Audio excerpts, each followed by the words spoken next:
Okay, third question. Is it unusual for many private college counselors to give extremely generic cookie cutter advice to everyone or to continuously push those overpriced, unselective summer programs from top 20 brand name schools as if they are receiving some sort of kickback? So this one's pretty funny. I'm going to talk about quickly just the second one. I like kind of the wide array of questions in these forums.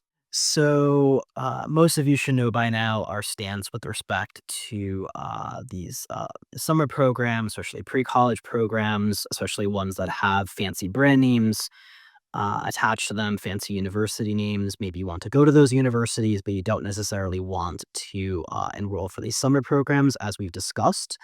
I wouldn't even necessarily say that it's a matter of being unselective versus selective. There could be a program that is actually selective in terms of having a low admit rate.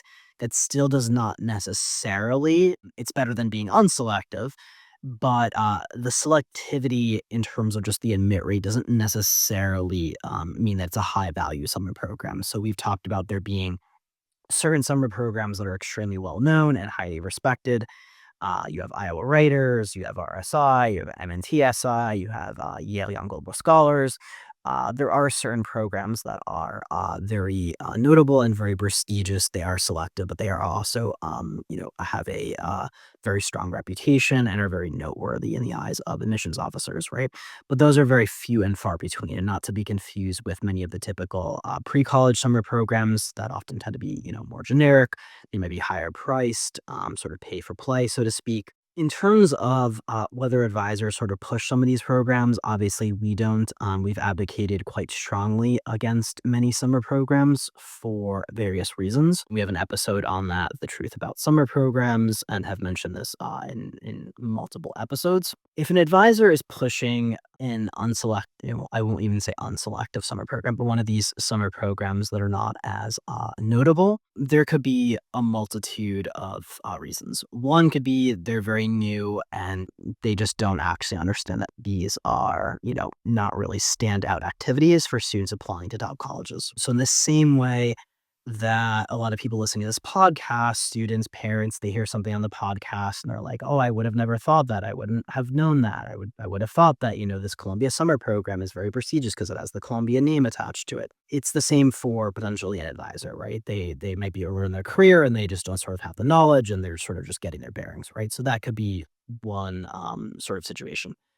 Second situation is the advisor may not work with students or families who are targeting the most selective colleges. And so some of these summer programs may actually be totally fine, right? If you're targeting a top 100, top 75 college, even just showing any modest degree of intellectual vitality and, going out of your way over the summer to, enroll in a program to sort of further dive into a field, that could be much more differentiating at less competitive schools, right? So that's another reason, right? Is the advisor potentially, maybe is not as niche down on working with students who apply to as selective of colleges. Third reason, and I think this is sort of an important point for people.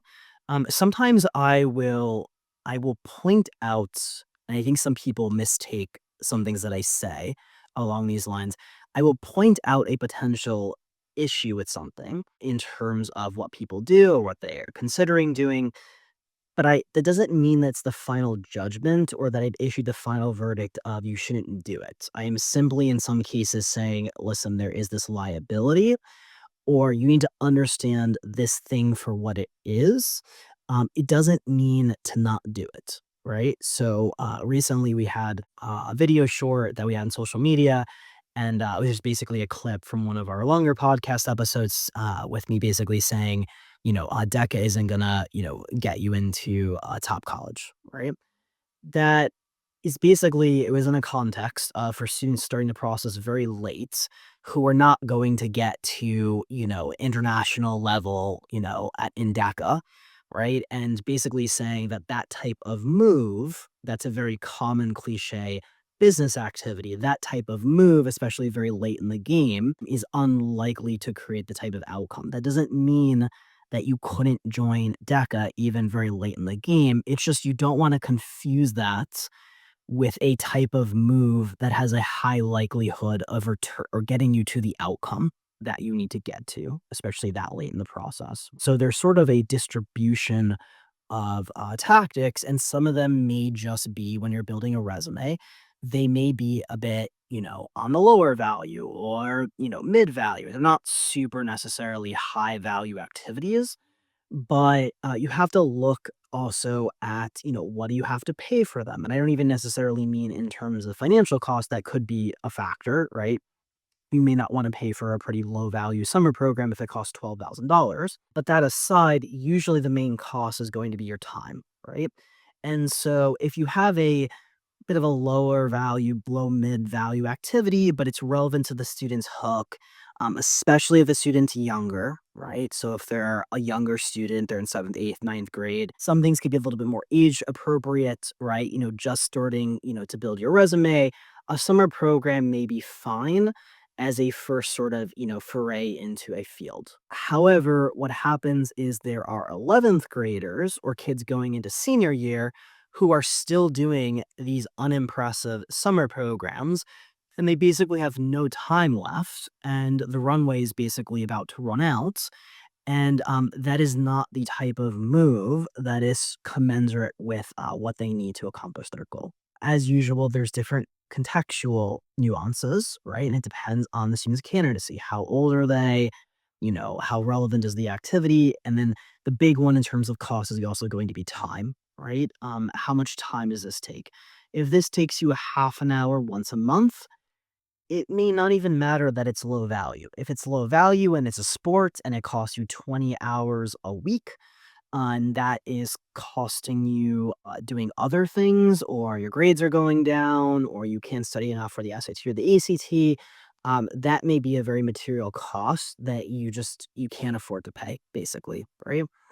So there's basically going to be sort of a spectrum here. If something's lower value, but maybe it's relevant to the student's hook, or there's, whatever it is, but it's a minimal time commitment, that could be okay, right? So there's a lot of nuances here, and I would say if you do one of these, commonly marketed summer programs, but again, it's relevant to the student's interest, especially if they're younger, especially if it's not a major time commitment. Some of these factors can mean it's okay.